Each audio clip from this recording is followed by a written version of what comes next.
Planning an event? From weddings to corporate functions, CMJ Events LLC brings over 15 years of experience to make your vision a reality. Based in Metro Atlanta and serving statewide, even internationally, we provide versatile event planning and authentic catering cuisines tailored to your needs. Whether it's pre-game meals for student athletes, fundraisers, weddings, corporate functions, CMJ Events LLC is your one-stop solution for exceptional service and unforgettable food. Our diverse culinary heritage means we cater to all cultural tastes, dietary needs, and food restrictions, making every meal uniquely yours. Let's make your next event unforgettable. Visit us on all social media at CMJ Events LLC or email us at cmjeventsllc@gmail.com. Also give us a call at 404-664-3882 so that we can start planning now. This is the Dean of the College of HBCU Sports, Kenyatta Cavill of Dr. Cavill's Inside the HBCU Sports Lab with Mike Washington and Charles Bishop. Come mix it up in the lab where the course lecture is in session every Tuesday from 6 o'clock p.m. Central Standard Time on Facebook Live, YouTube Spreaker, or the BCSN app, as we discuss all things about the HBCU sports culture, including exploring the week that was in the sporting HBCU diaspora, as well as the upcoming week of HBCU sports. With me, the Dean, the College of HBCU Sports, on Dr. Cavill's Inside the HBCU Sports Lab with Mike Washington and Charles Bishop. Course lecture dismissed. You're looking for the latest information on Southern University sports, the Southwestern Athletic Conference, and HBCU athletics. There's only one place to go. Tune in to the Carlos Brown Show, exclusively on the Black College Sports Network. Thank you guys for what you do for HBCU athletics. This is a fantastic avenue for all of us. This is our ESPN, so we love what you guys do. Brian, AD, Roy, all you guys at BCSN. We really appreciate what it is that you guys do for us.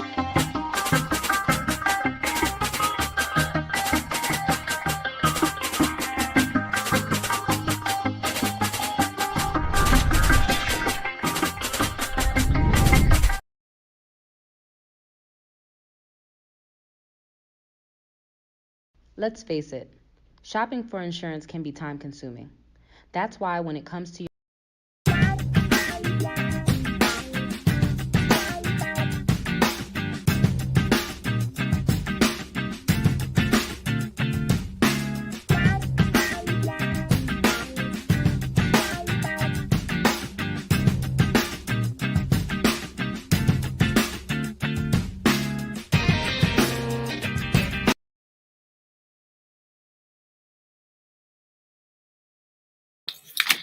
What's happening? Let me put my glasses on so I look a little bit more intelligent to her. What's up, fam? Today is the 26th of March, 2025. Man, they say time flies when you're having fun, and I guess we must be having a lot of fun because this time sure is flying by. Excuse me. Welcome to Random Thoughts with DVP. I'm your host, DVP. How y'all been? It's been a minute. I've been doing a lot of travel, getting back and forth. I got to travel again, so we're going to try to make it do what it do. I got a few things on my mind. Let me see if I can cut this light on to make a little difference. Can y'all see me a little bit better? Yeah, no. Anyway, I'm DVP. I'm your host. I live in America. I'm a proud American. I ain't proud of things that's going on in America, but you know, at the end of the day, it is what it is. I got choices in this life about what I'm going to do, I ain't going to do. And one of my choices is just not to sit around and complain and whine and just be generally unhappy. It is uber counterproductive from where I sit. I don't understand why people want to do it so much. It has to be, what would be a good word? Extremely disheartening. All right, so let me try to figure out where my page is at so I can see what's going on up in here, So let's see. This is on Random Thoughts. So I guess I can take this one to one of my personal pages. I just need to see what's going on and who's here so I can speak to y'all as we coming and going. So in this year, 2025, lots of things have been going on, quite a few. And as I listen to people complain and whine and not come to grips with reality, and it always puzzles me how we're so complicit with being in denial about things that they're kind of undeniable, I would think, but it doesn't seem to have an effect on our reality. The first one I want to talk about is the President of the United States. And I was having this conversation with a couple of friends, more than once. If you look at the numbers, and I don't have them in totality, let's see if I can pull them up while I'm talking to y'all.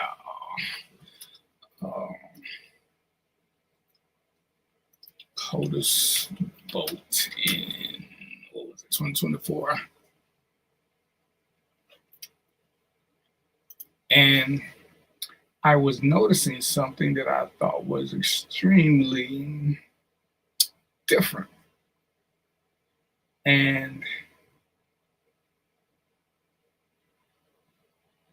I know a lot of people express displeasure with the whole voting thing. And oftentimes, more than not, I think somebody is always going to be unhappy. It's kind of the way life is. We're an unhappy group of people. Some of us by choice, some of us, it's just what we do. We don't want to be happy regardless of the situation. We rather always want to have something to fuss about. I can't find the numbers this time, but I'll look for them eventually. I know that one of my people, if they show up, they can help me with that. So as we sit here and we go through this, and what's the old saying? If somebody shows you who they are, believe them. So we had a POTUS who showed us who he was, but we didn't believe what we saw. Forget about what we heard. We didn't hear these things from other people. We saw these things, yet we chose to ignore them for whatever reason that we did. And I'm not sure why, and then why we're upset about them. To think that somebody would change fundamentally who they are without an impetus or a valid reason to change is that's 9, that's 10, that's 11, as Stephen A. Smith would say. And when I look at the numbers that I remember seeing, Trump pretty much got around the same numbers he got last time, give or take. There were quite a few people who chose not to vote. Now I saw a meme. I don't know if it's correct or not. And so therefore I don't want to share it, but I'm just going to tell you what it says. I ain't even going to post it because I don't want anybody to take it from me and share it. But it says, in this last election, 31.78 people voted for Trump.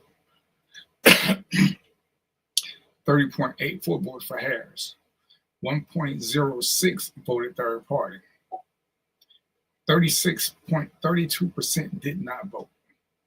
Now, the way elections go, only 50.1% of the people who vote have to pick one candidate in this.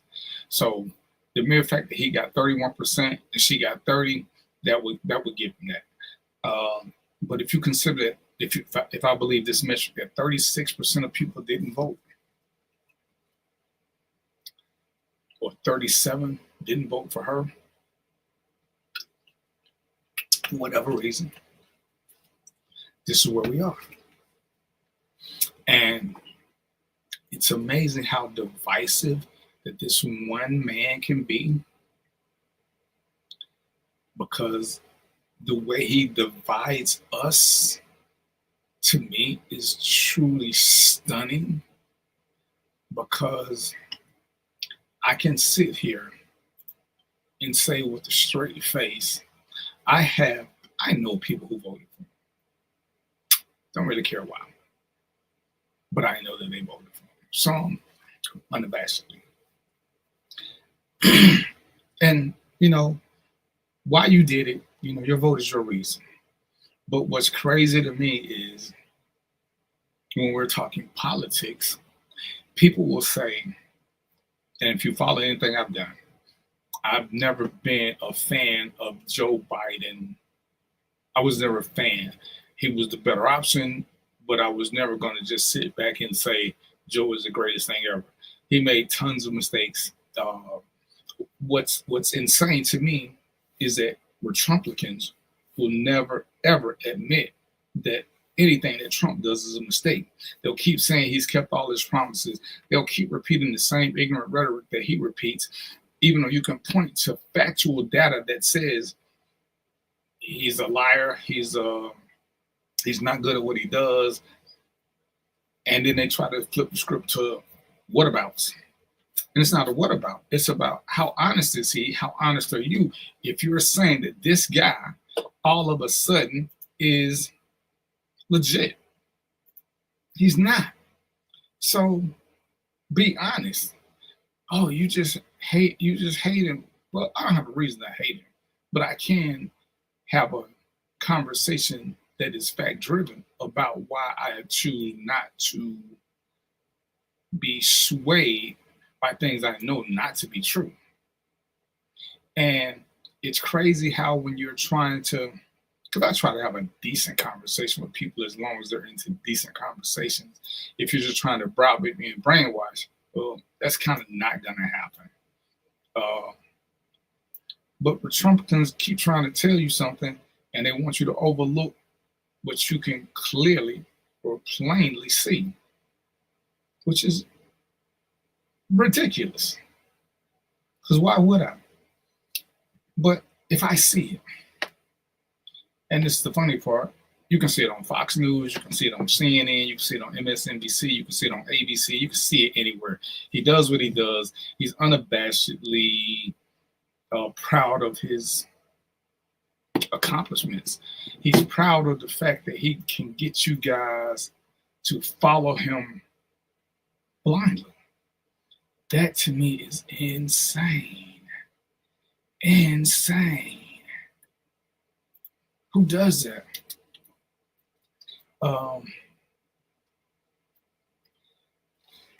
How can you call yourself legitimate if you won't acknowledge that your hero, your idol, your whatever never makes mistakes, but you swear that you want to engage in meaningful dialogue?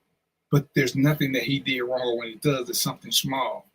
And all this stuff going on with the release of information. Again, these are his people. And he said, and you guys try to hype it, he hires the best people. And if we're going to play the what about game, which I'm not a fan of, what about when Hillary did the email service and she didn't release nothing like this? But what do you got now? Nobody has. Now it's like, oh, this was a small thing. Well, what did Hillary do? What about? Because I do remember, the same group of people who are part of this mistake were the same group that wanted to convict Hillary of a crime. So what's different? What about what they did is different? Oh, there's actually involved national security. Oh, Jasmine Crockett. What she said was inappropriate at worst, bad timing at best. Oh, look, she's being divisive and derogatory. Well, damn, Trump talked about John McCain in his arms, knowing he was a POW. He's talked bad about soldiers. He's talked bad about generals. What's so different when he does it? Oh, because he's an empowered white guy. And we know that people of color can't say anything without it coming across as racist, being mad, angry, black woman, black man, yada, yada, yada.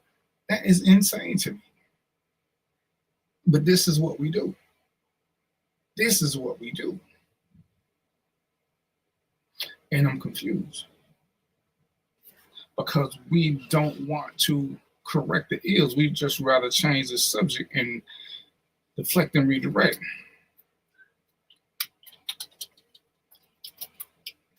And why is that? Why is it that we don't want to address the ills of where we are to try to fix them? You know, but we'll jump on one party. And I'm not going to jump on Jasmine Crockett.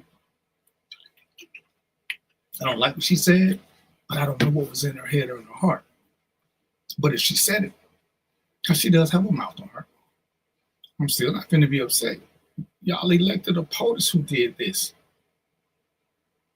Knowingly did this. A POTUS who has knowingly talked about reparations for the January the 6th party givers because they were treated so unfairly. Is this really what we're discussing? Is this really where you guys are in this blind minefield of telling people, A, we gotta stick together for some inane reason. 2, we need to do something else for a more inane reason, or whatever it is y'all got going on. Why not just call a spade and then move forward, move sideways, but don't try to hang on to foolishness and keep trying to justify the wrongdoings that someone else did because you feel like you don't want to badmouth your candidate. Which leads me to the conversation of when people keep saying we all got to stick together and they use a group that doesn't stick together to try to prove a point that can't be proven. Families don't all stick together. White people don't all stick together. Black people don't all stick together. Bands don't all stick together. Football teams don't all stick together. Athletes, there's no group of people that always sticks together. If you follow things, more times than not, strife comes from within. Within. So if we start trying to convince people that, hey, I should have my free will and your free will should coincide with my free will, but don't be I can't do what you say because that would make me a sheep, but I want you to do what I say so we can all stay together. It's so counterproductive to what we're trying to do. Speak your piece. People want to follow you, let them follow. The ones that don't. But don't sit there and keep trying to be so divisive that you want to put yourself off as the smartest guy in the room when you don't even have a plan. Or when your plan don't coincide with the latest celebrity or somebody who says it. When I talk about police reform, and I tell you guys how it can be done. It's not a 4-year thing. Most reform can be done in 24 hours. The harder stuff can be done within 30 days. The extremely hard stuff can be done within 6 months. And knowing how we are, we'll choose a boycott for a day and expect immediate results. And I'm going to stick to what I said. If COVID didn't shut a business down, there's no one-day boycott that's going to shut it down. But if you're going to boycott, if that's what you choose to do, boycott at a time when it matters. There's nothing that matters in the middle of March. There's nothing that matters in the beginning of the year. If you want to boycott a place, and let's just say Target, Walmart, which I'm totally against, because until you can show me what they've done to cause us harm, not what somebody said, because y'all are truly in y'all feelings more times than not. What have they done to cause you harm? What have they done to cause a group harm? Boycott at Christmas time. Ooh, shame on you, because we got to celebrate these man-made holidays. We can't boycott them. We got to boycott when it don't really matter. And even your boycotts are set up on boycott the day before, the day after, but you can still shop there later. Like the money won't be made up. So when I see all the posts with people sharing how much they lost in one day, yeah, whatever. That's not how most businesses work. I'm not saying it won't be done, because, you know, things can be done quicker. But all they're doing is going against what they projected.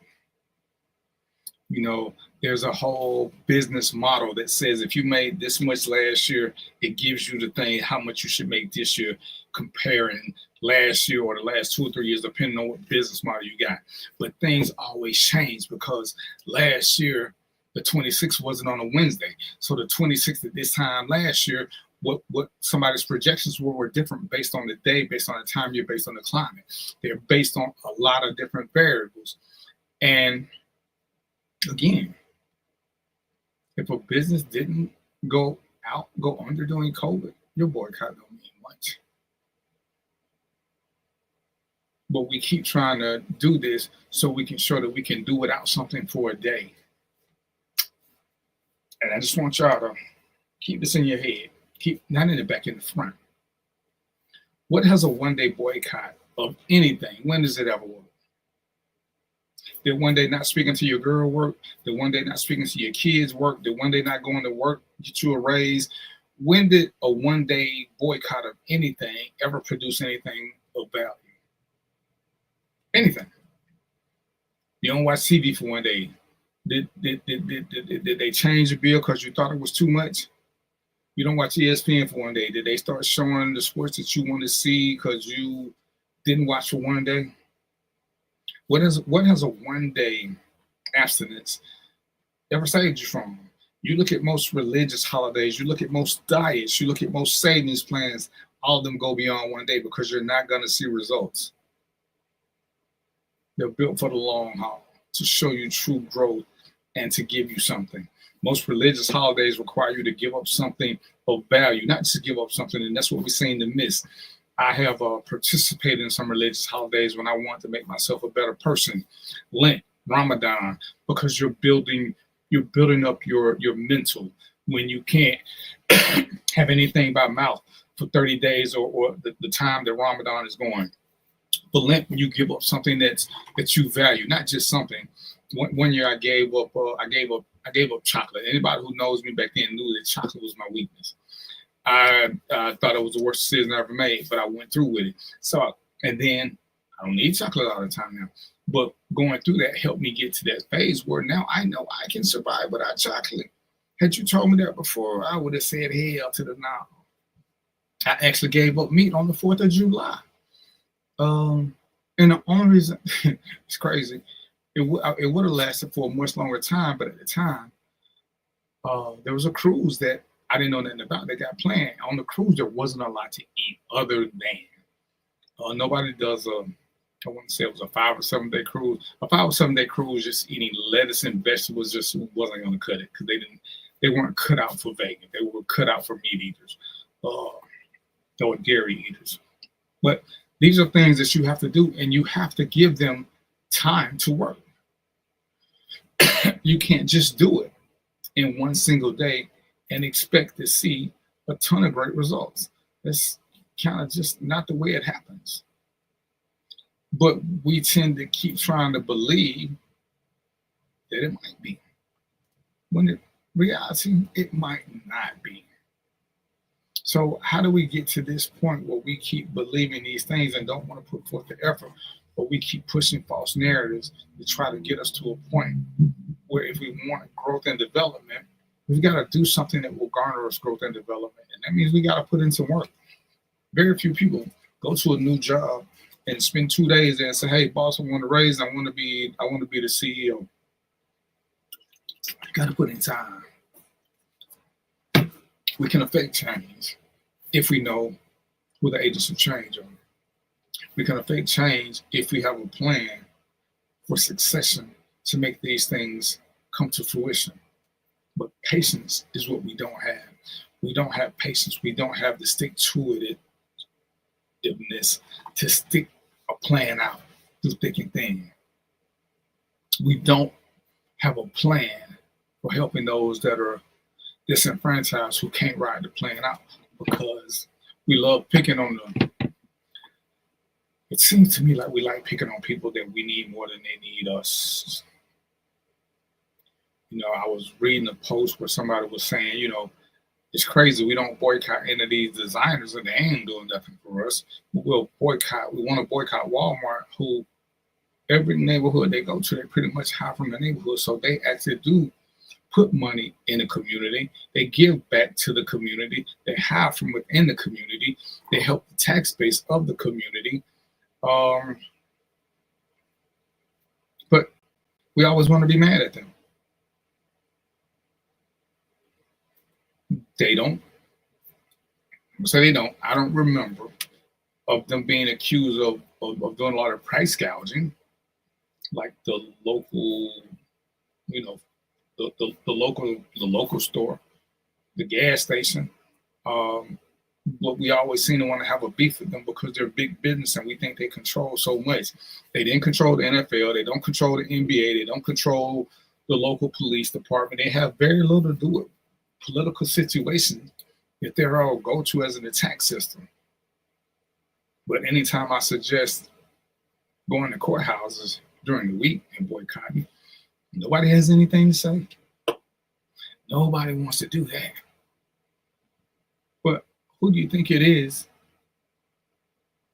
that has something to say about convictions, about how long people will go to jail?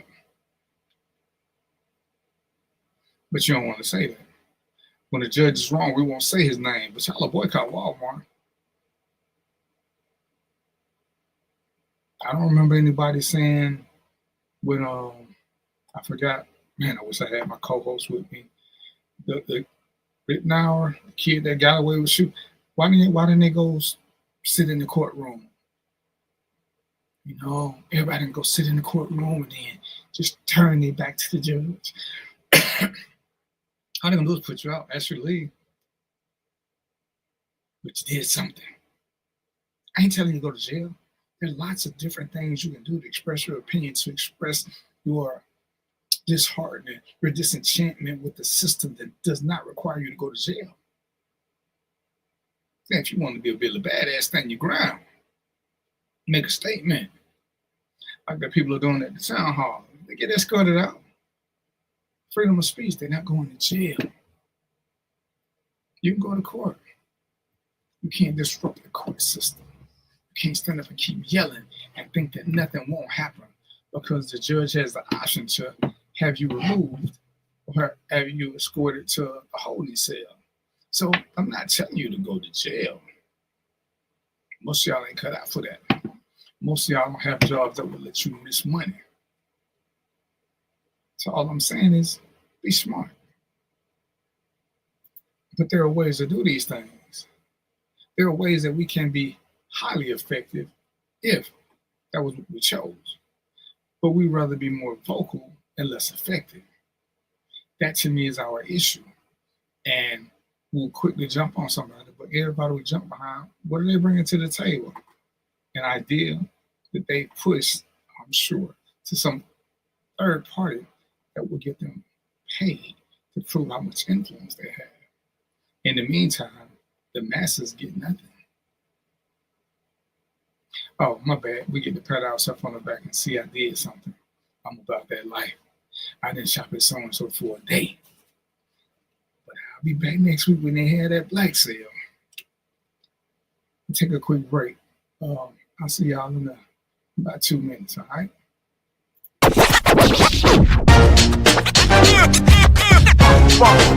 It's like a loop machine. Going around town, trying to get down.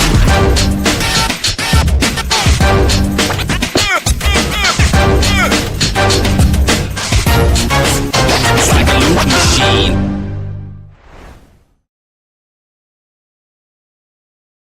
When you're looking for the latest information on Southern University sports, the Southwestern Athletic Conference, and HBCU athletics, there's only one place to go.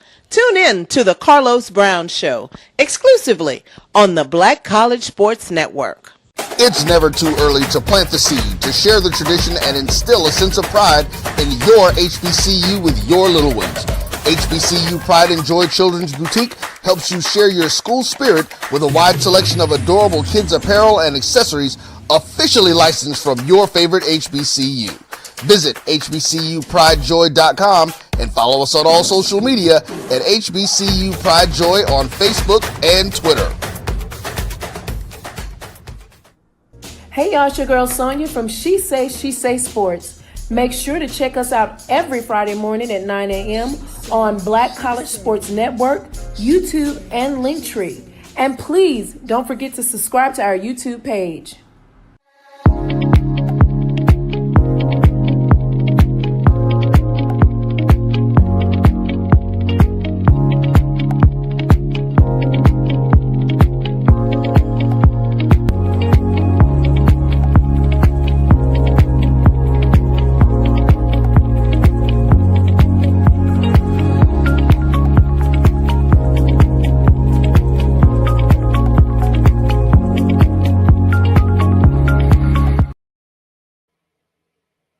Okay, and just like that, I'm back.